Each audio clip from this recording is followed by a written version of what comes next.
This is Andy Perrault of Boxing Social, and I'm joined by Jeff Powell of the Daily Mail. Jeff, how you doing? I'm very well, thank you.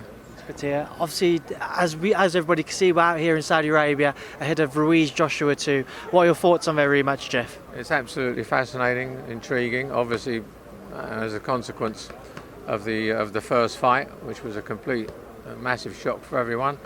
Probably the biggest upset I've seen since Buster Douglas beat Mike Tyson in Tokyo way back. This was of similar magnitude, if not quite as great, because the expectation was that this was going to be a walkover for AJ. Most people completely underestimated Ruiz. Not entirely our fault, because we hadn't seen much of him. He'd been under the radar.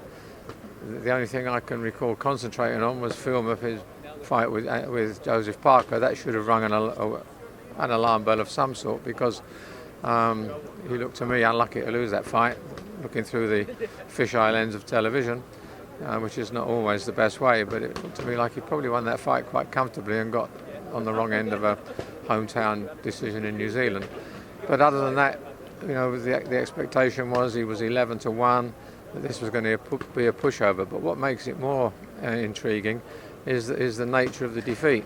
It looked as if Ruiz is a bad match for AJ. Small, very quick with his feet coming into attack, and very fast with his hands and throws, and is a volume puncher. Lots of combinations, deliver quickly, and that seemed to overwhelm Anthony, and that makes the rematch more difficult to predict, because if he'd been knocked down by 4 times by the odd occasional big punch, it would be easier for him to adapt to it. But he looked like he had a real problem with the style, and it's going to be interesting to see if he can adapt tactically, and more importantly perhaps how he copes psychologically with having been not only defeated but in some essences embarrassed by a man who didn't look like a fighter at all.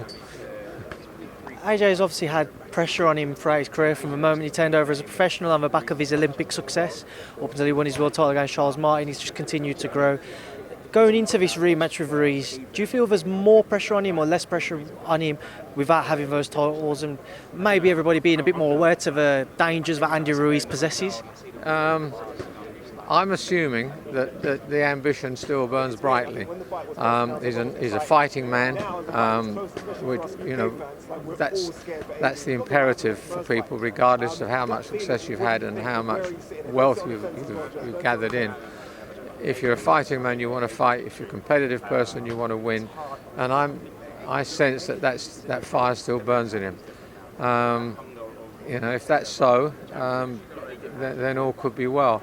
But it's difficult to come back in an immediate rematch. I think in terms of getting back on the horse, he would have been better off having another fight or 2 first. But the financial circumstances of the contract are such that it was worth a lot more to him to take the rematch at once, because the division between the purses was stipulated in a clause of that contract. So I can understand why they've done it. It's a risk. There's a checkered history of immediate rematches. You've got the odd exceptions, significant ones. Ali lost his first fight to Frazier, won the second fight. There are instances, but historically the prevalence is that immediate rematches are not good for the losers. So that psychological aspect of it is going to be fascinating to see. He looks to be, talking with him, he looks to be in a sharper, better place, not only than he was for the first fight, but how he was even as recently as 10 days or so ago when we had a session with him. Here, he looks switched right back on, and I'm relieved and pleased to see that. He seems to have trimmed down a little bit for this fight, and he's also brought in Angel Fernandez and Joby Clayton into his backroom team as trainers. How key do you think it is for him to maybe come in a bit lighter if we do believe what we have seen? The issue is speed. He kind of likes to remember before the first big shot from Ruiz landed after he got up and threw a big left hand.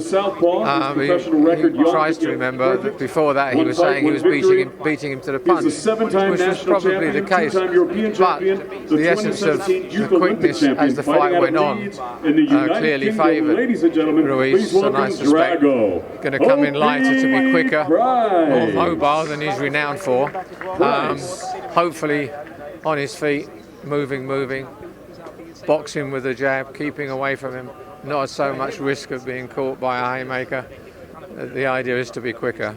I'm not sure how much that will play in, because this is a man who's a street fighter in his nature, and is liable, if he gets caught, he's liable to want to go into the trenches and have a fight, and then both of them will be at risk, and it will depend who wins the gunfight at the OK Corral.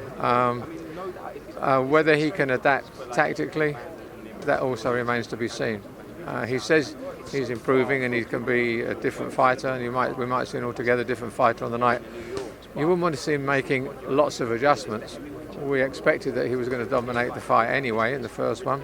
If something was wrong with him, we speculate something wasn't quite right. He wants really just to be in the right place, physically and mentally, and go back to the Anthony Joshua winner.